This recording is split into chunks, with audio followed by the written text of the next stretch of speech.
Hey folks, welcome to the February City Update.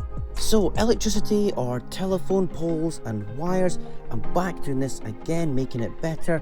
I have used black wool for this after some trial and error with other string and PVC cord, but wool looks best. The reason I'm not using Lego parts is because flex tube just doesn't work, and there isn't really a decent alternative that Lego make that is better than wool. I've cut it to length and basically jammed it in between the studs in the build. This was incredibly fiddly. My thumb joints were getting sore doing it actually. My only tip really, if you want to do something similar, is to wet the wool at the ends. I just licked it and it was able to curve it around the stud better, and then I jammed it in place with another stud. And it works. And it also means I can have more wool put in above it or below it on the studs, or even jammed in the plates. There's lots of options really, and it would still look realistic. Here it is down this alley in the city, but it's a bit tight on the right and actually touches the wall, so I'm not sure about that. I then ran a single wire up to the roof of the diamond store. I will be adding more, but over here in the square, I really wanted to have one right across here to give the city an even more realistic look. This one joins up with the double length one over here. Personally, I think this looks bloody brilliant. I can't get over it. I think it's great. Although I think I'll have to sort out that narrowing one and maybe just lose it and make it just one length. I went back over here and added some lines to the rooftops to see what they look like. And you know what? I'm not sure. I'm going to leave it just now in place and keep kind of looking at it over the course of today and get a feel for it. I might make them connect instead via like proper black pylons up here instead of just wrapped around these kind of architectural features. It is a bit tricky to get it on camera actually, hopefully you can see it. I'll pan around the city and see how it looks. It's fine, I can live with it just now, but I will come back in a day or so and rework this.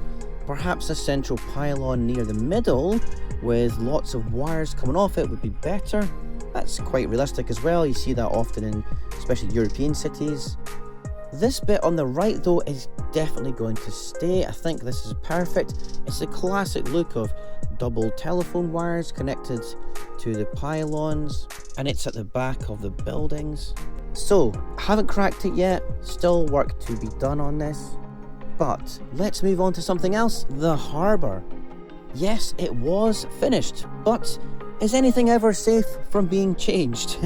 Probably not. Because I wasn't really happy with it, as you couldn't see the jetty. I did a lot of work making the jetty, so this is my new one. The bridge and canal are key features, but I really like my wooden jetty build and I really wanted to be able to see it better, so I took the boat that was here away, and I've added two small boats which can also be moved into the harbour water bit if needed. I've added some fishing rods too and made this advertisement sign more prominent. This boat is a classic brown pirate one which is tied to the jetty. I think it's a nice touch. This one is a wee custom sailboat which I came up with. I wanted to have something with rolled up sails and use an old school pirate treasure map as well. Now we can see this better. Oh, there's a wee guy under there. I've been looking for him. That's lucky, I thought I'd lost him. I'll use him in the boat. I've put this blue sign here and you can see the padded rubber side better as well. There's a Dalmatian and a box of fish and the fishing rods. So this wee boat can go anywhere really. I think it's nice to have more space and have the jetty more on show as a feature. I'll pop this over here for now.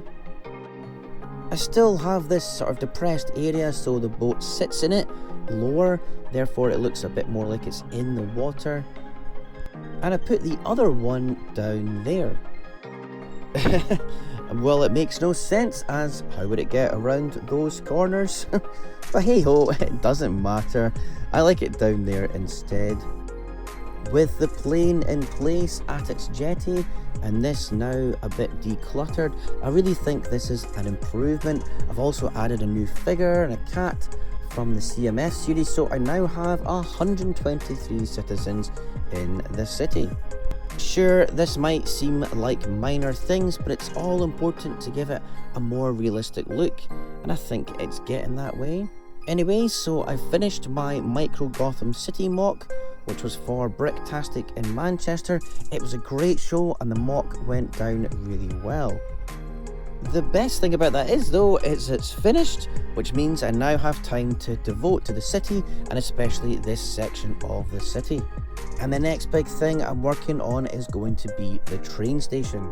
It's going to be a huge undertaking. I'll be honest, I've kind of put it off a wee bit, but I will be starting this week, and hopefully in March I can get it done. So please stay tuned for updates, and I'll catch you in the next video. Bye!